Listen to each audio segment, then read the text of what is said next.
all, let me welcome you all this evening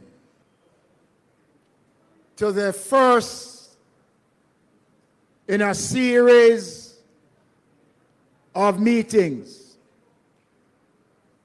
put on by Area Council 1.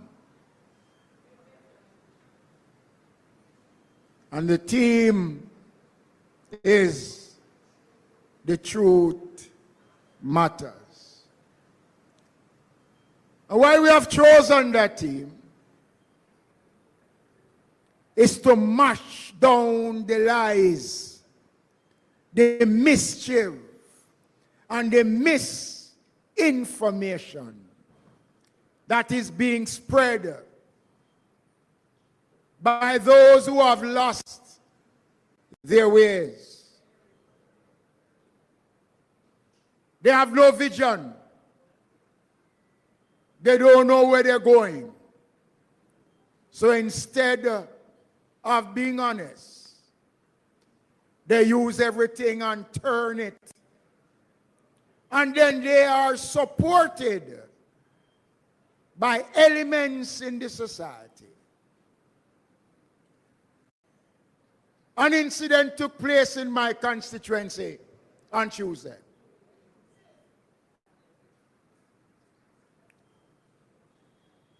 And Radio Jamaica and TVJ carried a news item saying that I, Desmond Mckenzie, led a group of over 200 people march onto the Darling Street police station to intimidate the police. And in the process of doing that, I was pepper sprayed. We made contact with Radio Jamaica. We spoke to the news editor.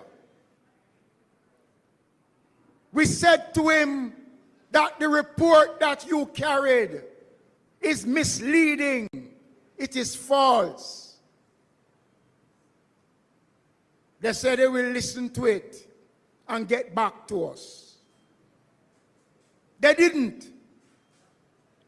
We made contact with them, and they read a news item. The news item that they read to us was not the item that they carried in their 5 o'clock news or what they carried in their midday news on Tuesday on TVJ. We got a copy of the newscast. And the newscast said that I led 200 people down on the police station on Darling Street. Alive from the pit of hell. We said to them, you need to retract.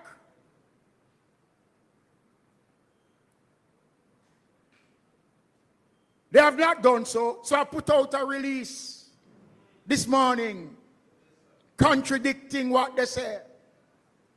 And they promised to retract. I listened to the 12 o'clock news. No retraction. I listened to the 5 o'clock news. No retraction. I want Jamaicans to understand that the Jamaica Labour Party support freedom of the press. We believe in a free democracy. The same way media is calling on us as politicians to be transparent and open and to be honest and true. What about you?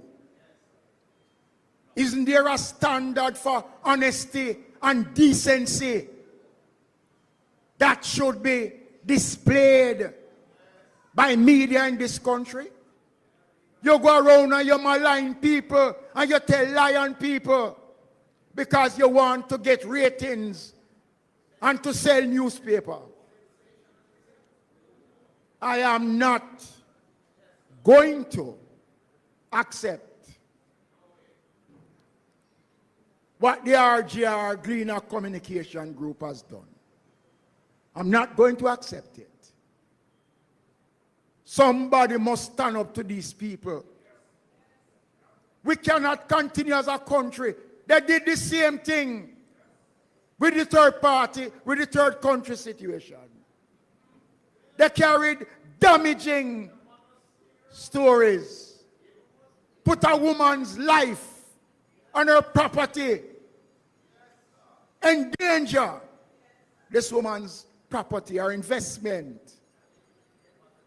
And I had to stand up at a function and call them out. And then they went and they apologized after the damage was done. Labor rights and Jamaicans, we are going through difficult times in Jamaica. And you have people whose only ambition is to discredit the government, to tell lie on the government. Everything we say, they take it and they twist it. We're going to be pushing back at liars. We're going to be mashing down the lies. The truth is what matters, labor rights. We have been a true, honest, and open government.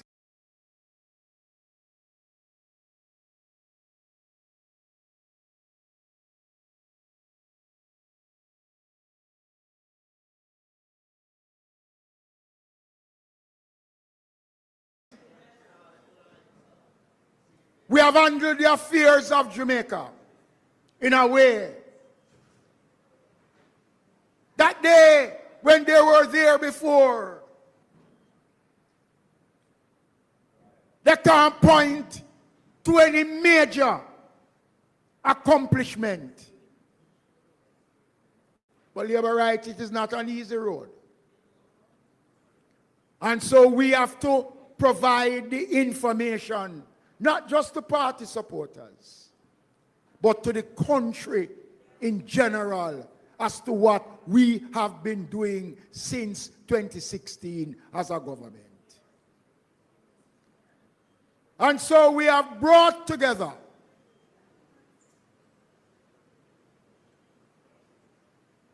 leaders of the party in culture and sports, justice, in the business sector, to talk to labor rights, to talk to Jamaicans, to bring the facts so that people understand that we are an open government. We accept criticisms, and when we are wrong, we say we're wrong. This government is not above criticism. And we're not going to tell the country that everything is okay. There are difficult times, and we have to take tough decisions.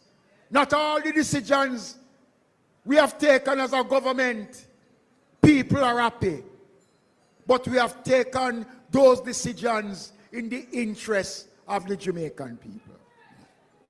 And so tonight, I'm going to invite formally